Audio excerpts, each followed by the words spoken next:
तो अनिरुद्धाचार्य महाराज के ऊपर हमने जो एक रिपोर्ट तैयार की थी, आपने वो रिपोर्ट देखी। उनकी जिंदगी के कुछ ऐसे पहलू भी हैं जो आप नहीं जानते होंगे, तो आपने इस रिपोर्ट के जरिए समझा होगा। महाराज जी आज स्टूडियो में हैं। अनिरुद्धाचार्य महाराज जी, कुछ ऐसी बातें हैं जो लोग नहीं जानते हैं आपके बारे में, हम चाहते हैं आज वो भी बात सामने आए।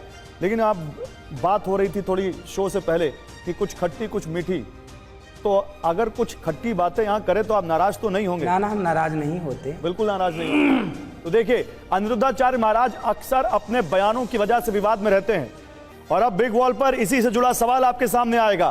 क्या अनिरुद्धाचार्य जी महाराज महिलाओं का सम्मान नहीं करते? ये सवाल आपके सामने। देखिए, ये महिला से जो उन्होंने सवाल पूछा, उसके बाद एक सवाल है, क्या अनिरुद्धाचार्य जी महाराज महिलाओं का सम्मान नहीं करते? सबसे पहले तो आपको इसी सवाल का जवाब देना। अनिरुद्धाचार्य जी, आप महिलाओं से पूछते हैं कि आपके पति एक हैं, दूसरे भी हो सकते हैं? आप उसके आगे भी तो सुनते हैं हल्का सा, उसके आगे ही उसका उत्तर था। एक्चुअली क्या हुआ था, गौरी गोपाल आश्रम में एक प्रश्नोत्तरी चलती है, कोई भी भक्त आते हैं प्रश्न कर सकते हैं। तो एक महिला ने मेरे से प्रश्न किया कि क्या फलाने बाबा भगवान हैं, क्या हम उन्हें अपना भगवान मान सकते हैं?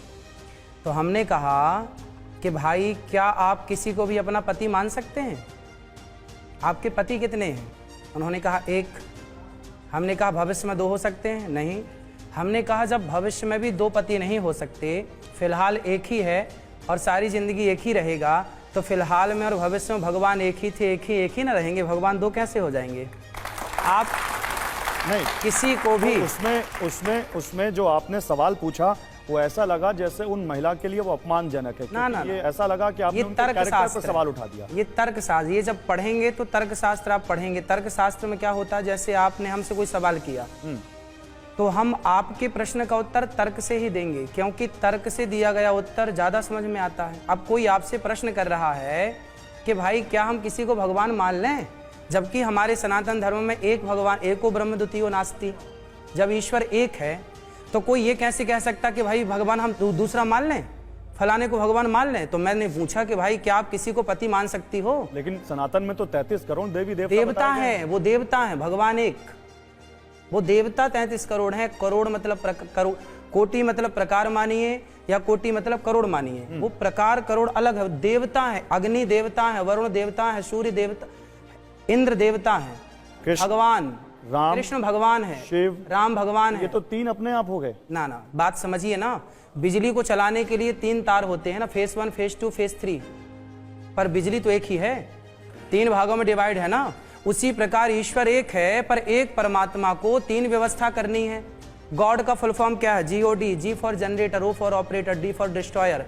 जब तीनों मिलाएंगे तब ना गॉड होगा। तो एक परमात्मा, एक पावर हाउस 3 प्रकार की बिजली उत्पन्न करता है, फेज 1, फेज 2, फेज 3। उसी प्रकार परमात्मा एक है, वह एक परमात्मा सृष्टि उत्पन्न करने के लिए ब्रह्मा बनते हैं, पालन करने के लिए विष्णु, संहार करने के लिए शिव, हरि हरि और न भेदः, वह तीनों एक हैं। इसीलिए अनिरुद्धाचार्य जी भी एक हैं, लेकिन कभी वो काउंसलर बन जाते हैं, कभी वो डॉक्टर बन जाते हैं, कभी वो साइंटिस्ट बन जाते हैं, कभी वो टीचर बन जाते हैं। ऐसा है, भगवान एक थे, एक हैं, एक ही रहेंगे। ये समाज में बड़ी कंफ्यूजन है हमारे सनातन धर्म में कि हमारे तो 33 करोड़ भगवान हैं। हाँ भाई, भगवान 33 करोड़ नहीं हो सकते। अच्छा देखिए, अभी से ही लोग आपसे सवाल पूछने को आतुर हैं यहाँ पर। आप सवाल लेने को राजी हैं? हाँ, ठीक है, तो मैं एक सवाल ले ही लेता हूँ पब्लिक से, एक एक करके लोगों को भी इनकॉर्पोरेट करेंगे इस डिबेट में। लोग सवाल पूछना चाहते हैं, क्या सवाल है आपके मन में? बोलिए। अनिरुद्धाचार्य जी, शो में आने के लिए धन्यवाद। आपने 3 जो गॉड की परिभाषा कही, जनरेटर, ऑपरेटर एंड डिस्ट्रॉयर। मैं जनरेटर से संबंधित सवाल पूछ रहा हूँ। ऋग्वेद को आप सनातन तो मानते होंगे? बिल्कुल, वेद हमारे सनातन हैं जी। ऋग्वेद में एक श्लोक है, आपने सुना ही होगा, ब्रह्मण्यो अस्य मुखमासीद बाहुराजन्य कर्ता उरु तदस्य यद वैश्य पद्मन्या शूद्रो अजायकर। बिल्कुल। तो इसका क्या मतलब है वो भी बता दीजिए। मुखमासीद बाहु राजन्यः कृतः उरु तदस्य यद वैश्यः पद्भ्यां शूद्रो अजायत। जी, ये श्लोक है। तो इसका मतलब ये है कि हमारे क्रिएटर ने ही हमें 4 भागों में बांट दिया गया व्यवस्था के लिए। व्यवस्था के लिए। तो जो आज के शूद्र हैं, जो व्यवस्था आज शूद्र हैं कि नहीं है? बिल्कुल है ना। आज आप मानते हैं कि कुछ लोग शूद्र चार हैं? भाग है ना, ब्राह्मण, हाँ। क्षत्रिय, वैश्य, शूद्र, ये चारों व्यवस्थापक हैं। वो उनके पैरों से, क्रिएटर के पैरों से पैदा हुए हैं, किनके? ब्रह्मा जी के। बता रहे हैं, श्लोक का अर्थ समझिए। भगवान के मुख से ब्राह्मण, भुजाओं से क्षत्रिय, जंघा से वैश्य, उरु तदस्य जदवैश्याः पदभ्यांगुं शूद्रो अजायत, चरणों से शूद्र। अब बताइए कि हमारे चरण यदि हमसे अलग कर दिए जाएं तो क्या हम परिपूर्ण हैं? हमारे हाथ हमसे अलग कर दिए जाएं तो क्या हम परिपूर्ण हैं? हमारी जंघाएं या हमारा मुख हमसे अलग कर दिया जाए तो क्या हम परिपूर्ण हैं?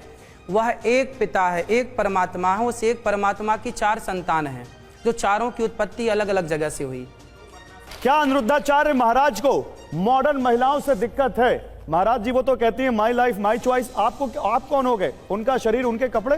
हाँ हाँ, तो हमें क्या दिक्कत है? बिल्कुल, आप जो पहने वो भी मत पहनिए, हमें क्या दिक्कत है? हमें कोई दिक्कत नहीं है।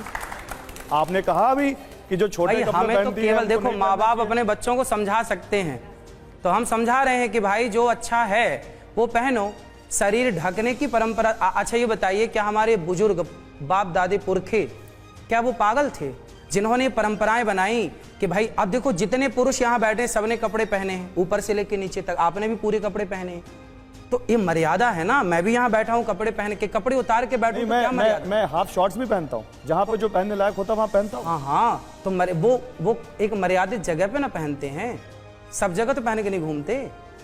नहीं, लेकिन मैं किसी से पूछ के नहीं पहनता, मुझे जो अच्छा लगता है मैं पहनता हूँ। भाई बात या पूछ मुझे के, कोई बताता नहीं है। पूछ के पहनने की नहीं है, बात ये है कि समाज में जब आप निकलते हैं ना तो आप मर्यादित होके निकलें।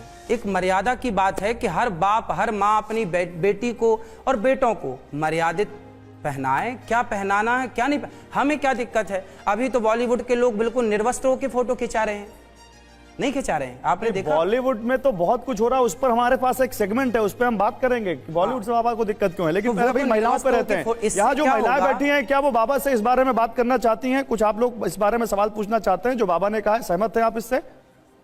सहमत हैं आप लोग?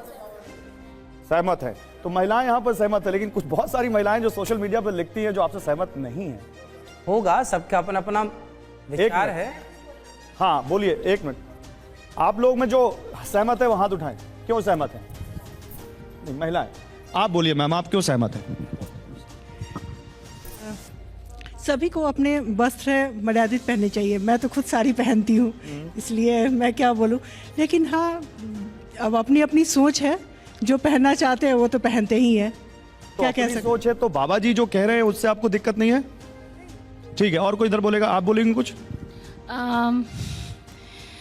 मैं ये पूछना चाहती हूँ कि अगर मतलब जो जैसे कपड़े आप कह रहे हैं, अगर उस तरह के ना पहने तो फिर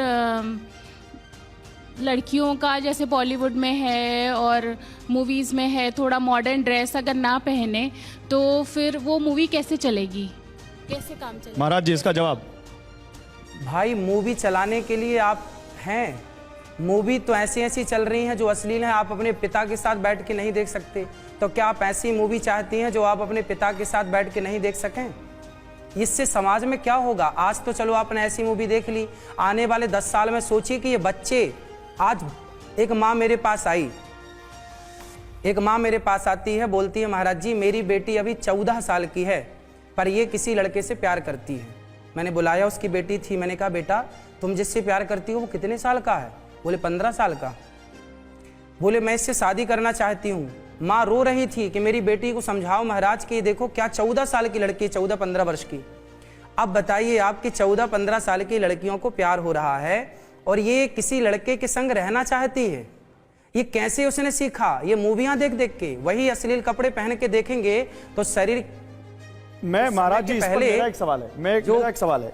सवाल ये है उनके आपने जो मर्यादा विकास की बात है, की, जो मानसिक विकास है, जो होना चाहिए एक्चुअल, उनका वो ओरिजिनल विकास ना हो के वो गलत वे पे, गलत रास्ते पे चली जा रही हैं। आपकी बात हो सकता है सही हो अनिरुद्धाचार्य जी, लेकिन कोई परिवार अपने बच्चों को अगर कम कपड़े पहनाकर अच्छे संस्कार देता है तो वो सही है, या पूरे कपड़े पहनाकर उनको सही संस्कार नहीं देता तो वो सही है? बताइए भाई ये बताइए, अच्छे संस्कार होंगे तो आधे कपड़े पहनाएगा ही क्यों? मतलब आपके हिसाब से संस्कारी वही है जो पूरे कपड़े पहने? भाई संस्कारी का मतलब है मर्यादा। संस्कारी का मतलब हम कपड़े से नहीं बोल रहे हैं। आप कपड़े कम पहन रहे हैं, ज़्यादा पहन रहे हैं, वो आपका अपना विचार है, आपकी अपनी मानसिकता है। पर मेरा जो मानना पर्सनल, सबका नहीं, मेरा पर्सनल मानना है कि हमें जहां जाएं मर्यादित रहना चाहिए। मर्यादा इतनी सी आचरण बात। से होनी चाहिए या कपड़ों से? भाई मर्यादा कपड़ों से भी होती है, वाणी से भी होती है, अच्छा। आचार विचार से भी होती है। क्या अनिरुद्धाचार्य जी महाराज ने बिना तथ्यों को जाने भक्तों को एप्पल कंपनी की कहानी सुनाई? ये सवाल है उनके ऊपर। क्या अनिरुद्धाचार्य जी महाराज ने बिना तथ्यों को जाने भक्तों को एप्पल कंपनी की कहानी सुनाई?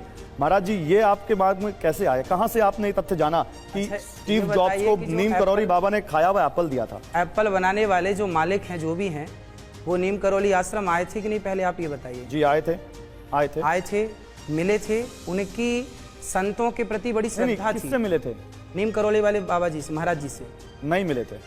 आप सर्च कीजिए, आप स्टडी कीजिए इसको, आपको पता लगेगा कि जब वो परेशान होते थे, जब वो उदास होते थे, जब उनकी कंपनी घाटे में जाती थी, तो वो नीम करौरी आश्रम जरूर आते थे। नहीं, मैं इस बात से इनकार नहीं कर रहा, मैं आपको एक तथ्य दिखाता हूँ। नीम करौरी वो आते बाबा थे। के आश्रम स्टीव जॉब्स आए थे, जरा दिखाइए यहाँ पर। आए थे। लेकिन जब वो आए थे तब क्या नीम करौरी बाबा थे? क्योंकि भाई, तथ्य ये नहीं, कहते हैं कि देखिए। नीम करौरी बाबा की 1973 में वृंदावन में मृत्यु हो गई थी। अच्छा। और स्टीव जॉब्स 1974 में नीम करौरी के दरबार गए थे। तो जब नीम करौरी बाबा जिंदा ही नहीं थे अनिरुद्धाचार्य जी, तो उन्होंने मुलाकात कब कर ली और अपना खाया हुआ एप्पल या सेब कब उनको दे दिया? जो मैंने सुना था, उस सुनने में ये शायद हो सकता है कि ये गलत हो, पर ये बात तो थी कि वो आते थे और आश्रम में। चलो देखिए, जरूरी नहीं है कि संत हों, संतों का स्थान उनके ना रहने पर भी वो स्थान शक्तियों से परिपूर्ण होता है। और वो वहां आए, बात मायने रखती है कि वो वहां आए। संत जी से भेंट हुई नहीं हुई वो अलग मुद्दा हो सकता है। वो मैंने जो सुना था, सुनाने वाले ने मेरे को गलत सुना दिया हो। तो इस मुझे विषय में मैं मुझे मान सकता मुझे हूं। मुझे मेरे एक जानने वाले ने ये सवाल पूछा है कि आपको ये तथ्य कौन बनाकर देता है? क्या आपको लगता है कि आपको गलत तथ्य दिए जा रहे हैं? देखिए, या आप गलत- कहां से ये प्रेरणा, ये तथ्य कहां से लाते हैं आप? हो सकता है कि बात सुनी, ये इतना तो सत्य है कि वो आते थे आश्रम, आए आप थे। भी मान रहे हैं। जी। अब इसके बाद वो मिलना हुआ नहीं मिलना हुआ, वो बात किसी ने बताई, हमने सुनी। शायद हमें उद्देश्य ये नहीं था कि उन्होंने एप्पल खा के दिया, उद्देश्य ये था, समाज को समझाना ये था कि दुनिया के सबसे बड़े ब्रांड का व्यक्ति, दुनिया का सबसे अमीर व्यक्ति भी संतों के चरणों में आकर बैठ करके संतों से सीख लेता है। तो आप भी अपने बच्चों को संतों के पास भेजा करो, ये उद्देश्य है, समझाना मैं ये एक है। बात कहना चाहता हूं, ये अच्छी बात है, इस बात में पॉजिटिविटी है कि इन्होंने इस बात को माना कि इन्होंने कहीं से कुछ ज्ञान गलत ले लिया और वो गलत ज्ञान था, तो वो उस बात को मानते हैं। और मैं चाहता हूं एक बार इनके लिए इसलिए जोरदार तालियां होनी चाहिए अनिरुद्धाचार्य महाराज जी के लिए। लेकिन ये वो तथ्य मान रहे हैं कि ये गलत तथ्य था, और आप आगे से जब भी ऐसे तथ्य रखेंगे तो उनको चेक जरूर करेंगे अनिरुद्धाचार्य जी। बिल्कुल, आपकी बात से हम सहमत हैं। परंतु हमारा उद्देश्य कहने का सिर्फ इतना है कि संतों से जो आजकल के बच्चे दूर हो रहे हैं, इसी से वो संस्कारहीन हो रहे हैं। यदि वो संतों से जुड़ते तो संस्कार जरूर पाते। ठीक है, एक आपके सामने एक और यहाँ पर इल्जाम चलेगा, इल्जाम है आपके ऊपर। अच्छा, एक महिला कुछ पूछना चाहती है, एक मिनट, मैं चाहता हूं उनका नाम जरूर। आप भी कुछ पूछना चाहते हैं? महाराज जी, आपकी फैन फॉलोइंग बहुत तगड़ी है, हमारे स्टूडियो में भी लोग लगातार आपसे पूछना चाहते हैं। जी बोलिए। सर, मैं ये पूछना चाहती हूँ कि सारे संत नीम करौली बाबा जैसे नहीं हो सकते। आपने बोला ना कि संतों से जुड़ना चाहिए, हाँ। पर आप इस बात से अग्री करते हो कि सारे संत नीम करौली बाबा के जितने हम उनको नहीं, हर कोई उतने प्योर नहीं हो तो सकता। हर आदमी वो एप्पल वाले मालिक भी तो नहीं हो सकते। क्या बात है जी, बोलिए, क्या कह रहे हैं आप? आगे आइए, बताइए बताइए। आचार्य जी से सवाल है, उन्होंने अभी स्वीकार किया, जोर से बोलिए। उन्होंने स्वीकार किया, माइक दे दीजिए। उन्होंने स्वीकार किया कि उन्होंने ये बात कहीं सुनी हुई थी, तो क्या आपको लग नहीं रहा आप आस्था के नाम पे अंधविश्वास को बढ़ावा दे रहे हैं? लाइए। इसमें क्या अंधविश्वास है बेटा? आखिर वो आदमी पहुंचा तो ना आश्रम में, इसमें अंधविश्वास क्या है? हम आपसे कह रहे हैं कि बेटा माँ बाप की सेवा करो, हम कह रहे हैं कि अपने माँ के पांव दबाया करो, तंबाकू ना खाया करो, सिगरेट ना पिया करो, शराब ना पिया करो। तो क्या ये बताना अंधविश्वास है? और जो खुलेआम गुटखा बेच रहे हैं वो बड़े अच्छे हैं। ठीक है, अब नहीं तर्क वितर्क नहीं, एक मिनट, ये आप क्या बोल रहे हैं, बोलिए। जो आपने बात करी मर्यादा की, जो आप लोगों को चीज़ें बताते हैं उसकी भी कोई मर्यादा होनी चाहिए कि नहीं? कि ऐसा है कि आप कुछ भी बोल दें और लोग, क्योंकि लोग आपको सुनने आते हैं। ठीक है, बताइए। कुछ भी नहीं बोला जाता। अभी एक सवाल का जवाब दे दो, एक सवाल। कुछ भी नहीं बोला जाता, जो तथ्य होते हैं वो बोले जाते हैं। शास्त्रोक्त जो बातें बोली जाती हैं, हाँ, समझाने के लिए समझाने का तरीका अलग हो सकता है, समझाने के तरीके में अंतर आ सकता है, पर भाव में अंतर नहीं आ सकता। उद्देश्य तो अपने सिद्धांत को पुष्ट करना है। ठीक है, आपने नहीं, अभी इस पर बात करेंगे। वो गए तो थे। नहीं स्टीव, अभी बहस मत करिए आपस में। आपने सवाल पूछ लिया, उन्होंने जवाब दे दिया। क्योंकि बहुत सारे अभी ऐसे, हम एक मुद्दे पर अटक जाएंगे तो बहुत सारे अभी जो दूसरे आरोप हैं वो रह जाएंगे, और इन्होंने मान लिया कि वो तथ्य गलत थे। इसलिए मुझे लगता है बात वहीं पे खत्म करनी चाहिए। क्या अनिरुद्धाचार्य जी महाराज की अच्छी बात भी लोगों को बुरी लगती है? एक सवाल ये भी है। आप अच्छी बात करते हैं, लेकिन कई बार आप ऐसे शब्दों का इस्तेमाल कर जाते हैं कि लोगों को बुरा लग जाता है। आपने कह दिया गुटखा खाने वाले लोग 2 कौड़ी के होते हैं, शराब पीने वाले लोग 2 कौड़ी के होते हैं। तो आपके हिसाब से महान होते हैं?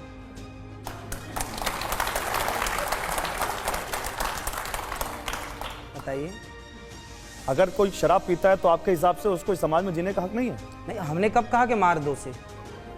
हमने थोड़ी कहा कि मार डालो से। भाई, हमने कहा कि शराब पीना, यदि शराब पीना सही है तो आप भी अपने बेटे को शराब पिलाइए। शराब पीना गलत है इसलिए ना बोला जाता। हर बाप बोलता बेटा शराब गलत है। आप में से कितने लोग चाहते हैं कि अपने आपके बेटों को आपके बेटा शराब ना पीना? कितने लोग चाहते हैं? सब चाहते हैं। तो शराब पीना गलत है, आम पब्लिक चाहती है कि मेरा बेटा शराब ना पिए। आप एक सवाल ये तो पूछ लीजिए, आप इतने से कितने लोग शराब पीते हैं? वो पीते हैं नहीं पीते वो अलग विषय है, लेकिन हर पिता, हर माँ हर स्त्री चाहती है कि मेरा पति शराब ना पिए। क्योंकि शराब पीकर आपने देखा मंगलसूत्र बिक जाते हैं महिलाओं के, बेटे पढ़ नहीं पाते, बर्तन बिक जाते हैं महिलाओं के। आज तक एक भी पिक्चर नहीं बनी बॉलीवुड में शराब के खिलाफ। शंकर जी पर दूध क्यों चढ़ाते हो, इसके खिलाफ पिक्चर बना दी। शराब मत पियो, अच्छी बातें भी लोगों को खराब क्यों लग जाती है? अब वही है, जो उस राह पर चलेगा, शराब पिएगा, तो शराब पीने वाले को मैं बोलूंगा कि शराब पीने वाला अच्छा नहीं होता तो वो तो बुरा मानेगा। आप में से कोई कुछ पूछना चाहता है? ठीक है, एक और यहाँ पर हमारे साथ यहाँ पर हैं शख्स, वो कुछ पूछना चाहते हैं। जी, क्या पूछना चाहते हैं आप? अनिरुद्धाचार्य जी से मैं कहना चाहूँगा कि जो आपके कुछ प्रश्नों के उत्तर देने का तरीका है वो थोड़ा और भी अच्छा हो सकता है। जो व्यक्ति शराब पीता है, उसे लत है, वो मानसिक रूप से कमज़ोर भी है, तो उसके लिए काउंसलिंग प्रोसेस है पूरा। तो यदि आप उसे समझाकर काउंसलिंग प्रोसेस पे रख देंगे तो शायद वो आपके दिए गए उत्तर को सहज ढंग से स्वीकार करेगा और उसमें सुधार आएगा। लेकिन यदि आप उसे सीधे ही अटैकिंग करेंगे, हर्ट करेंगे, तो वो उस शिक्षा को ग्रहण नहीं करेगा। इनका कहने का मतलब है आप लोगों को डांटने लग जाते हैं सिखाते सिखाते। भैया काउंसलिंग रोज 3 घंटे कथा आती है, और आपको आश्चर्य होगा और आप खुशी मनाएंगे इस बात की कि आज तक भागवत सुनकर रोज 3 घंटे में काउंसलिंग करता हूं, रोज पर डे। आज गैप था, कल कथा पूरी हुई, कल से फिर कथा स्टार्ट, आज गैप था तो आज यहां आया। पर डे 12 महीने 365 दिन लगभग रोज 3 घंटे काउंसलिंग करता हूं, जिसमें आज भारत में लगभग लाखों लोग शराब छोड़ चुके हैं और मांस छोड़ चुके हैं।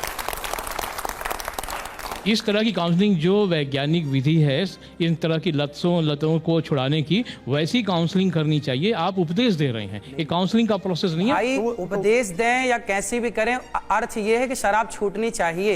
लाखों लोग छोड़ देते हैं। क्या अनिरुद्धाचार्य जी महाराज हनीमून के खिलाफ हैं? सवाल दिखाइए। अच्छा, इससे पहले आप में से कितने लोग हनीमून पे गए थे? हाथ उठाइए। गए थे कि नहीं गए थे? झूठ मत बोलिएगा। कोई नहीं गया, सब संस्कारी हैं। कोई नहीं गया? महाराज जी, कोई नहीं गया इनमें से? सब संस्कारी हैं। लेकिन जो हनीमून पे जाते हैं, क्या वो गलत होते हैं? देखिए, हमारे यहाँ का रिवाज क्या है, शादी करो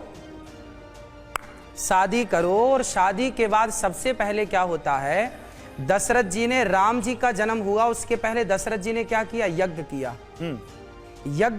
यज्ञ के बाद राम जी का जन्म हुआ।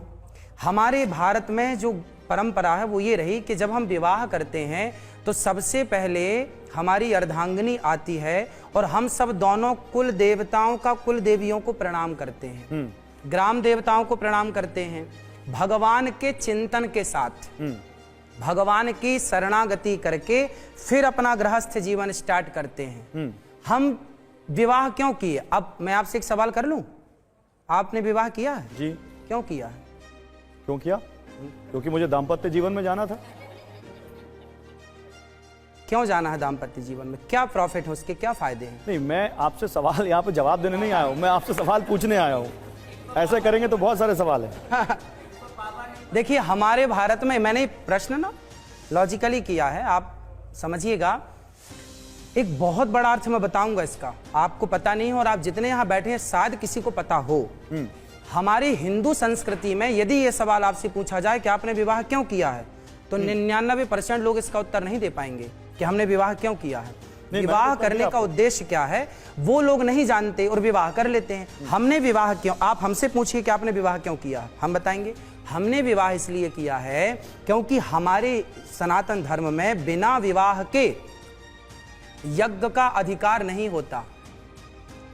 जब पत्नी आती है तो आपने देखा होगा विवाह एक यज्ञ है, इसलिए मंडप के नीचे पंडित जी आपको सबसे पहले यज्ञ कराते हैं और उस यज्ञ मंडप की 7 प्रदक्षिणा होती हैं। वो यज्ञ से हमारी गृहस्थी स्टार्ट होती है। महाराज जी, आप तो शादी से पहले भी नहीं मिलने देते, शादी के बाद भी नहीं मिलने देते। शादी से पहले आपने कहा कि किसी को अपनी होने वाली बीवी को भी नहीं टच भी नहीं करना चाहिए, और शादी के बाद कह रहे हैं कि आप हनीमून भी नहीं करना चाहिए। ये मतलब क्या? ये नहीं क्या लिखा? आदमी एक मिनट, नहीं रुके महाराज इधर देखिए, आप शादी से पहले भी नहीं मिलने देते, शादी के बाद भी नहीं मिलने देते। अब आदमी करे क्या, जिए मर जाए? शादी के बाद ही मिलिए ना पत्नी से, मिलने का थोड़ी कहाँ जाने दे रहे हैं? शादी के बाद ही तो हनीमून पे जाता है शख्स। हमारे यहाँ विवाह क्यों होता है? क्योंकि विवाह के बाद ही, आप देखिए हमारे वेदों में, जब आपने पूछा ना कहाँ लिखा है, मैं आपको बता रहा हूं, मैं जो भी बोलता हूं प्रमाण के साथ। जब भगवान राम ने माता सीता को वनवास भेजा, माता सीता वनवास गई, उस समय भगवान राम ने एक यज्ञ किया था। वशिष्ठ जी से कहा कि मैं यज्ञ करना चाहता हूं, क्या मुझे यज्ञ की इजाजत है? वशिष्ठ जी ने कहा आपको यज्ञ की इजाजत नहीं है। क्यों?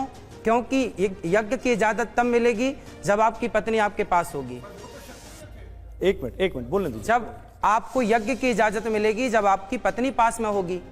तो बोले मेरी पत्नी तो है पर वनवास में है, बोले लेके आओ, बोले ला नहीं सकते। अब वो मजबूरन हालात आप सब समझते हैं। तब फिर भगवान राम को सोने की सीता बनानी पड़ी। और अब बताइए, राम तो भगवान थे ना, पर भगवान को सोने की पत्नी बनाकर बिठालना पड़ा, तब उन्हें यज्ञ का अधिकार मिला। आप यज्ञ करना चाहते हैं तो ना पुरुष अकेला यज्ञ कर सकता है, ना स्त्री अकेली यज्ञ कर सकती है। हम सबको गृहस्थ को ही यज्ञ का अधिकार है। सामान्य हवन पूजन कर सकते हैं। हनीमून से आएगा फिर यज्ञ कर लेगा, क्या दिक्कत है?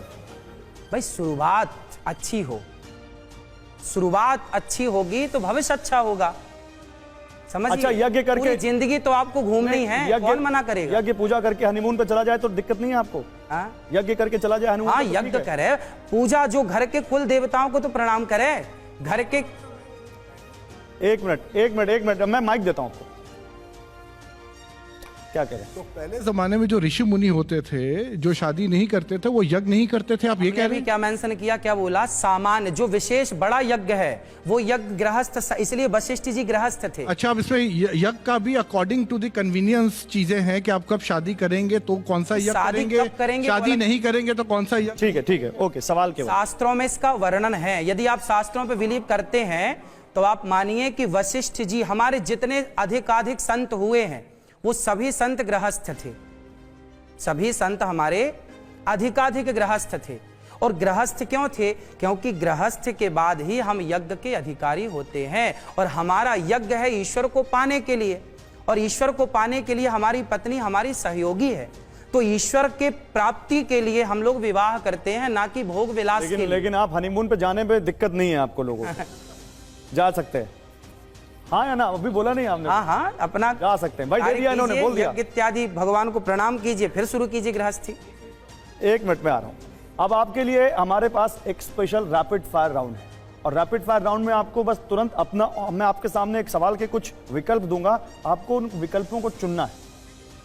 बीच बीच में मैं आपको बताता रहूंगा। सबसे पहले पहला सवाल देखिए, जो सबसे पहला सवाल आ रहा है वो देखिए, बिग वॉल पर आ गया। कलयुग में किसे फॉलो करना चाहिए? ये है वो सवाल, राम या कृष्ण? एक ही है दोनों। इन दोनों को यदि आप अलग कर देंगे तो पूरी व्यवस्था बिगड़ जाएगी। आपको ना, मैं एक नहीं चुन सकता, मैं दोनों को, दोनों, मेरी आंख दो हैं। मैं आप कहो कि एक आंख को चुन लो, एक को छोड़ दो, मेरी आंख है दोनों। ये राम भी मेरी आंख है, कृष्ण भी मेरी आंख है।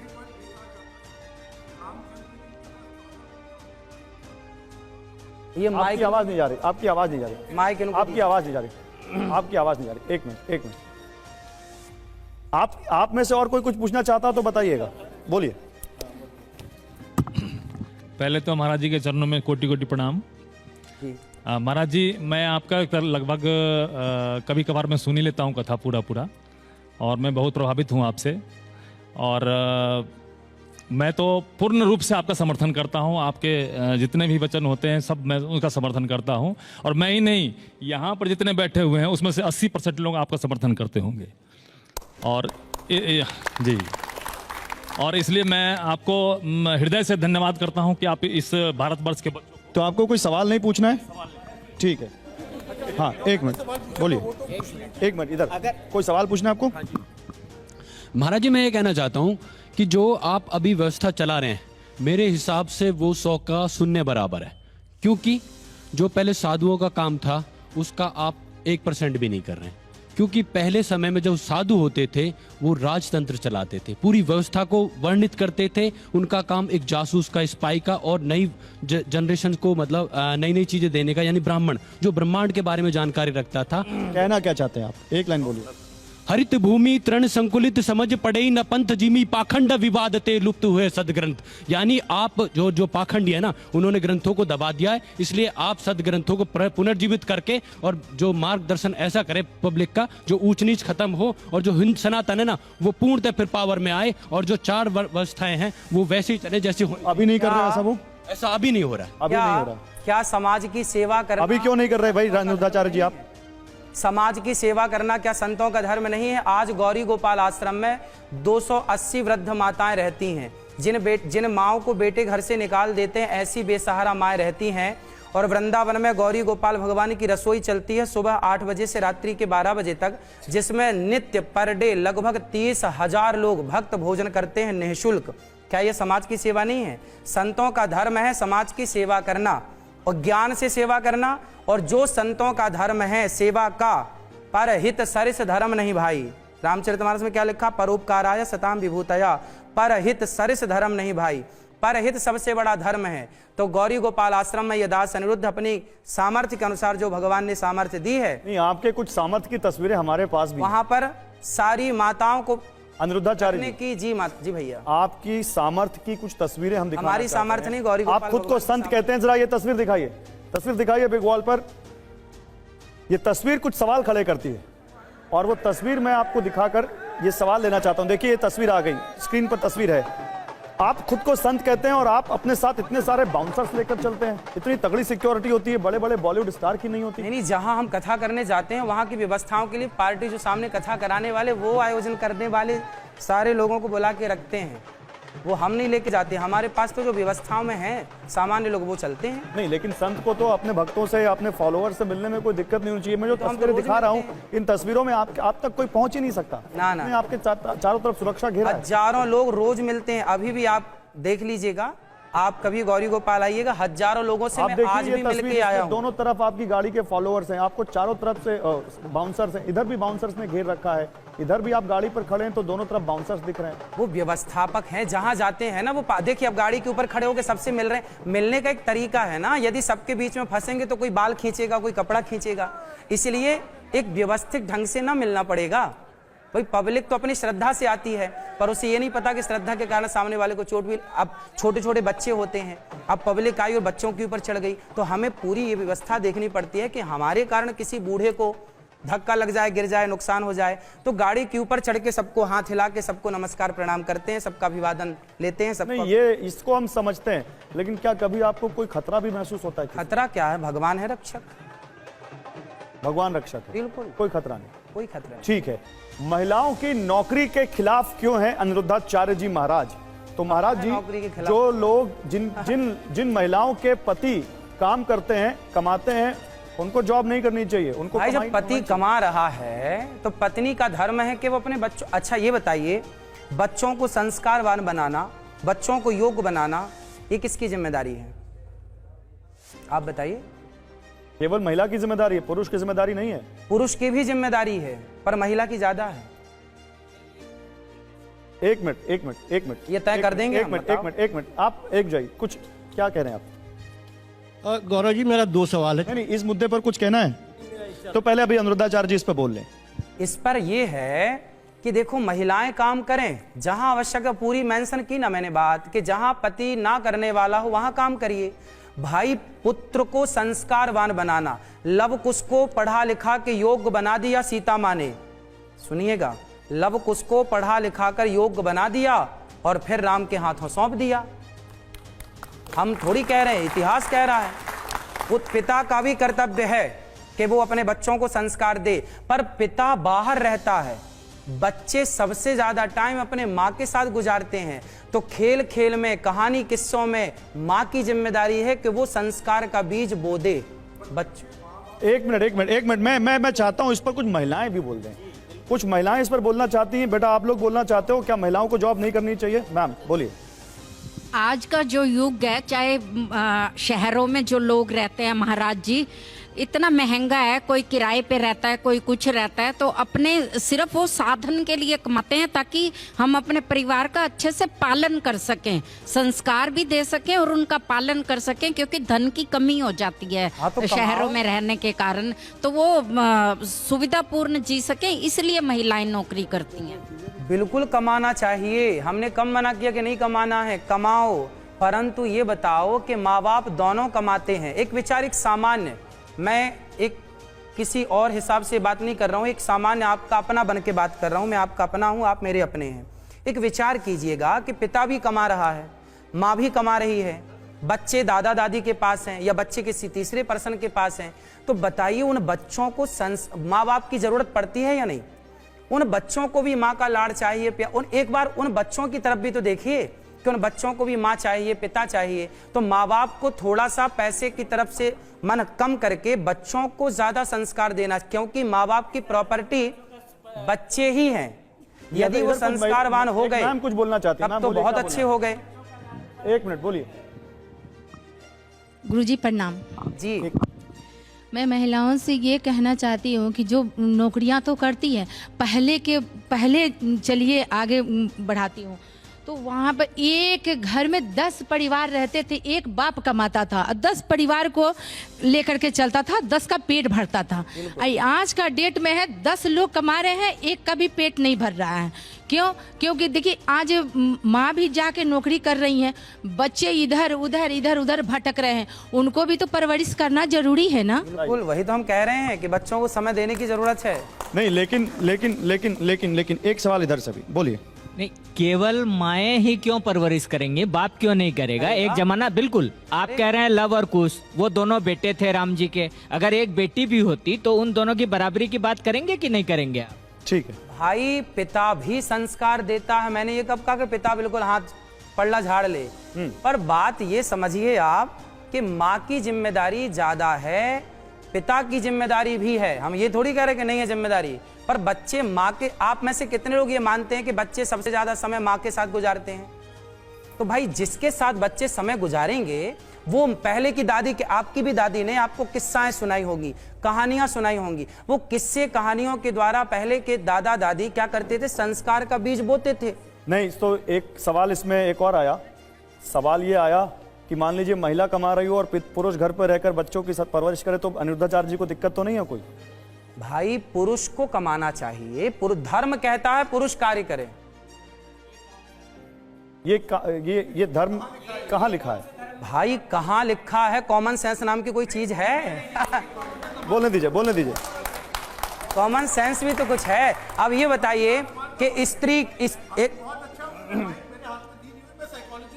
अच्छा नहीं, एक मिनट, अभी आपका ऑडियो नहीं आ रहा, अभी आपका अनिरुद्धाचार्य जी का ऑडियो नहीं आ रहा। आप नहीं, ऐसे बहस नहीं करनी है, हम बहस नहीं करनी। समझिए, एक सवाल एक जवाब। अभी मैंने जो सवाल पूछा, पत्नी कमाए और पति घर में बैठा रहे, इसे कौन सही ठहराता है?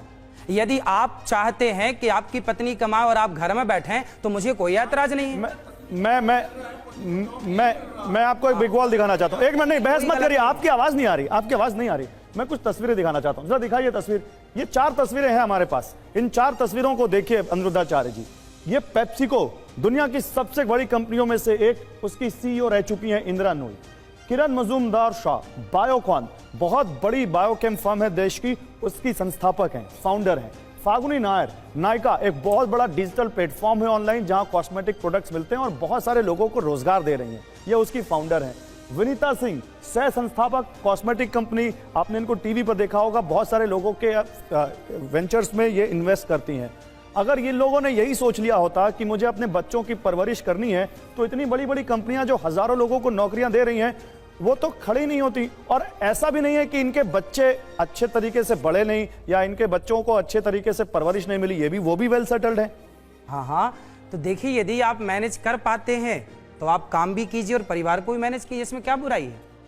यदि बात मैनेज की है कि आप कितना मैनेज कर पाते हैं, यदि आप काम को मैनेज कर पाते हैं और बच्चों को मैनेज कर पाते हैं तो आप उत्तम हैं, आप बेस्ट हैं। आप केवल काम को मैनेज कर पाते हैं, बच्चों को मैनेज नहीं कर पाते, तो आपको बच्चों के बारे में भी थोड़ा सोचना चाहिए। बस ये कहना है, काम नहीं करना चाहिए, ये कहना नहीं है, काम करना चाहिए।